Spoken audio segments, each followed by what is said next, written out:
Assalamualaikum warahmatullahi wabarakatuh. Bismillahirrahmanirrahim. Alhamdulillahirabbil alamin wa bihi nasta'inu ala umuri dunya waddin. Shalatu wassalamu ala asyrafil anbiya'i wal mursalin wa ba'du. Sahabat Kang Ihsan yang berbahagia, apa yang dimaksud dengan halal bihalal dan apakah ini sesuai dengan tradisi Islam gitu. Sahabat Kang Ihsan yang berbahagia, bahwa halal bihalal memang secara bahasa dan secara tradisi ini kalau dikembalikan ke bahasa Arab tentu susah dicari bagaimana memaknai halal bihalal ini dalam kaidah ilmu nahwu dan ilmu shorof ya. Ini betul-betul satu istilah yang dimunculkan oleh ulama Indonesia. Penemu dari istilah ini adalah Al-Mukarram Almarhum Al-Maghfurlah Kiai Haji Abdul Wahab Hasbuah.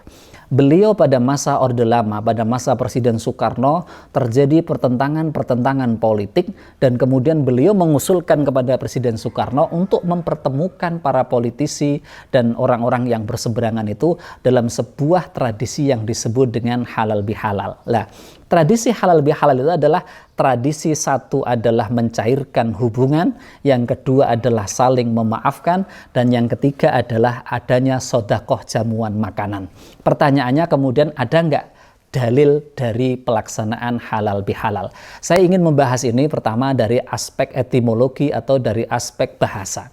Halal bihalal itu dari kata halla yahullu halan wa halalan wa hululan. Apa maknanya? Maknanya melepas, mengurai, kemudian menghalalkan. Jadi kalau ada orang haji kemudian dia melakukan tahallul. Tahallul itu artinya menghalalkan apa yang diharamkan ketika haji. Hala maknanya bisa melepas atau mengudari benang kusut. Jadi kalau ada orang halal bihalal, relasi antar manusia yang kusut itu kemudian diluruskan kembali dengan halal bihalal. Hala juga bisa berarti mencairkan es. Maka halal bihalal artinya adalah mencairkan hubungan yang beku di antara manusia menjadi cair kembali ya. Halal juga bisa berarti adalah melupakan kesalahan-kesalahan yang terjadi dengan memaafkan hubungan antar manusia. Nah, halal bihalal ini kalau kita lihat adalah dalam bahasa hadisnya itu disebut dengan istihlal, yaitu meminta halal atau bertaubat atas kesalahan yang dilakukan dalam relasi horizontal, relasi dengan manusia. Sebagaimana kita tahu, ketika relasinya itu vertikal, kita diampuni lewat puasa, diampuni lewat tarawih dan jumatan, sholat-sholat wajib dan lain sebagainya. Tetapi relasi horizontal ini tidak bisa dimaafkan kecuali dengan kita meminta halal. Nah, orang itu diperintah oleh Allah, oleh Rasulullah untuk selalu meminta halal ketika berbuat salah kepada orang lain. Ada hadis riwayat Imam Bukhari dalam kitab Sahih Bukhari, an Abi Hurairah radhiyallahu anhu anin Nabi sallallahu alaihi wasallam qol, ya, dari sahabat Abu Hurairah radhiyallahu anhu, Kanjeng Nabi bersabda, man kanat indahu madzlamatun li akhihi, ya, barang siapa dia memiliki kezaliman, berbuat zalim li akhihi kepada saudaranya, kepada orang lain, kepada tetangganya, kepada saudaranya, ya, min irdihi, dari mengganggu kehormatannya, au min syai'in, atau dari sesuatu, falyatahallal minhul yauma, maka supaya dia itu meminta halal pada hari itu juga, qabla alla yakuna dinarun au dirhamun, sebelum tidak berlakunya mata uang dinar dan mata uang dirham. Artinya sebelum tidak berlakunya lagi emas dan perak, yaitu pada hari kiamat. In kana lahu amalun sholihun, kalau orang yang berbuat zalim, membikin gelo orang lain, melanggar hak orang lain itu punya amal soleh, ukhidha minhu biqadri madzlamatihi, akan diambil darinya seukuran dengan kezalimannya.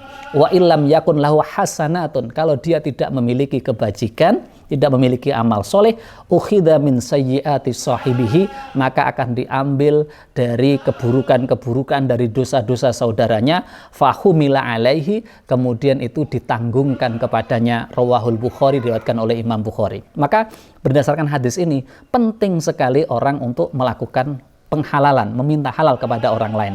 Di dalam hadis riwayat Sahih Muslim dari Abu Hurairah juga, pernah Nabi itu bertanya kepada para sahabat, ya, atadruna manil muflis, sahabat-sahabatku, tahukah kamu siapakah orang yang bangkrut? Kemudian para sahabat mengatakan qalu al-muflisu fina man la dirhamalahu walad mata'a. Yang dimaksud dengan orang yang bangkrut di antara kami adalah orang yang tidak memiliki uang dan dia juga tidak memiliki barang dagangan. Maka kemudian Rasul mengatakan faqala innal muflisa min ummati, orang yang bangkrut dari umatku adalah mayati yaumal qiyamah, orang yang datang pada hari kiamat bisolatin wasyamin wa zakatin, dengan pahala salat, puasa dan zakat, wa ya'ti wa qad syatama hadza, dia datang juga pada hari kiamat itu dengan dosa mencela orang lain, wa qadzafa hadza, pernah menuduh zina orang lain, wa akala mala hadza, pernah memakan harta orang lain, wa safaka dama hadza, dia pernah menumpahkan darah orang lain, wa daraba hadza, dan dia pernah memukul orang lain. Fayu'ta hadza min hasanatihi wa hadza min hasanatihi, kemudian kebagusannya itu diambil darinya, diberikan kepada orang lain, ya kan? Fa in faniyat hasanatuhu, jika semua kebajikan amal solehnya itu telah habis, qabla ayyuqda ma'alaih, sebelum bisa ditunaikan semua kewajiban dari kezaliman-kezaliman yang pernah dia lakukan, ya, maka ukhidha min khotoyahum, diambil dari keburukan orang-orang yang pernah dilanggar haknya, pernah dizalimi tadi, ya, faturihat alaihi, kemudian keburukan itu dilemparkan kepada dia, thumma turiha finnari, akhirnya dia dilemparkan ke neraka, ya, disebutkan dalam kitab Sahih Muslim. Ini artinya bahwa sebenarnya halal bihalal itu tidak hanya harus Idul Fitri.